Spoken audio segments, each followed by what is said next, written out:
Bueno, ¿cómo acompañamos a nuestras escuelas? Empecemos entonces acá.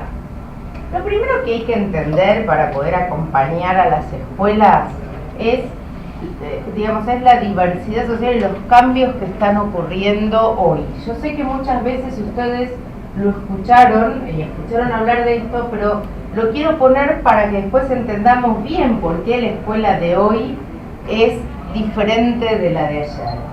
En principio, antes, en 1880, en 1900, en 1920, la escuela con la familia y con la iglesia eran las únicas tres educadoras. ¿Por qué? Porque el papel era caro, porque, no había tanta circulación de diarios, por ejemplo, obviamente no había radio, no había tele, mucho menos internet. Había tres grandes agencias educadoras: la familia, la escuela y la iglesia. Hoy, a diferencia de lo que era ayer, hay una infinita cantidad de instituciones y agencias educativas. Muchas de esas, aunque no nos gusten, son agencias educativas, por ahí enseñan valores con los que no estamos de acuerdo, pero son agencias educativas. Por ejemplo, internet, por ejemplo, los pares, por ejemplo, los medios de comunicación, la tele, el cine, todo la radio, todo eso educa.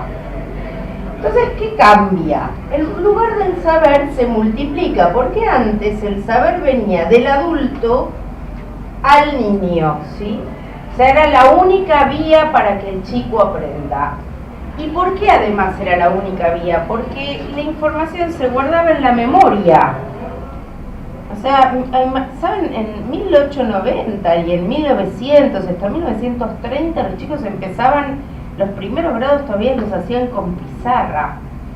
Cada chico tenía una pizarrita, o digamos, como un pedazo de arcilla, o en algún momento hubo hasta cajones de arena. Y ahí aprendí a leer y escribir. Pero ¿qué pasa con la pizarra? Uno la borra y ¿qué pasa con lo que hizo?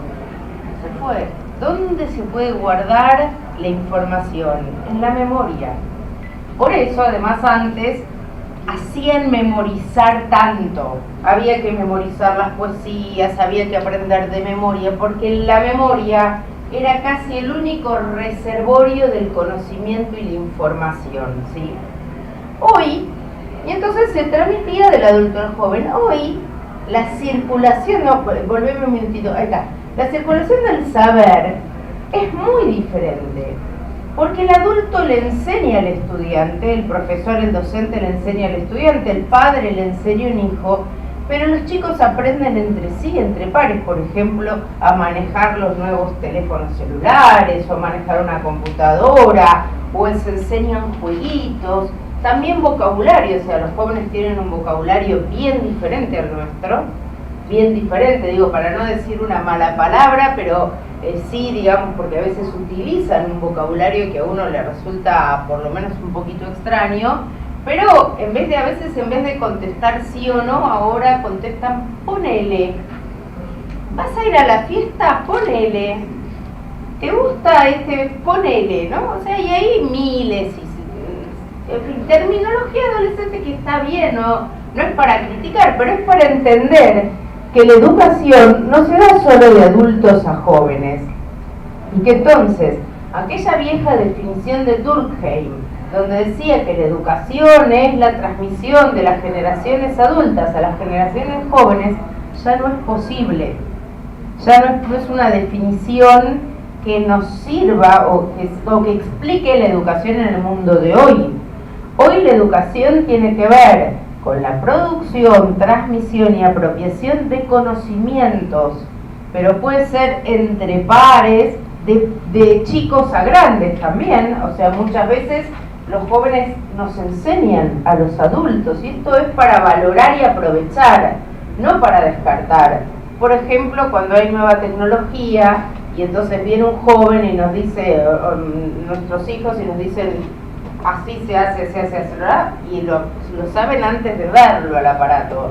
Y nosotros estamos haciendo ensayo y error, primero media hora por ser generosa con nosotros mismos, digamos, ¿no? Entonces, ¿qué pasa? Pasemos. Entonces, ahora, sin embargo, y frente a todo esto uno podría decir, bueno, entonces la escuela dejó de tener importancia. La pregunta es, si todo esto ya cambió, ¿para qué sirve la escuela hoy? Y hay saberes que no se enseñan en ningún otro lado, ni en los medios, ni en la familia, ni entre pares. ¿Qué son esos saberes que tiene que transmitir la escuela? Porque que la escuela no sea una institución monopólica, que no sea la única institución que enseñe, no la hizo perder su valor, la hace ganar valor. ¿Y qué? ¿Pero qué tiene que enseñar la escuela? Y acá yo traje, digamos, como algunas ideas de qué cuestiones tiene que enseñar la escuela. Para empezar, digamos, la escuela tiene que ser una gran alfabetizadora, pero no alfabetizadora como entendiendo un conocimiento básico, sino llegando a conocimientos complejos. ¿Alfabetizadora en qué? Le tiene que enseñar a los estudiantes a leer textos complejos y a producir textos complejos. Muchos estudiantes, o algunos estudiantes, que no se dedican, además, no llegan a comprender textos complejos, y eso en una sociedad del conocimiento como la de hoy es un problema.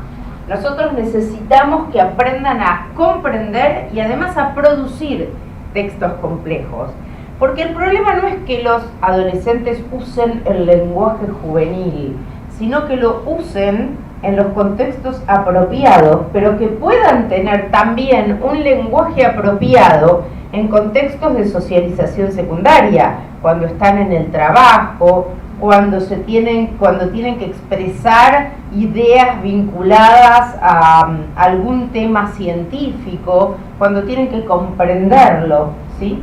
Entonces la comprensión y producción de textos complejos es un gran desafío de la escuela.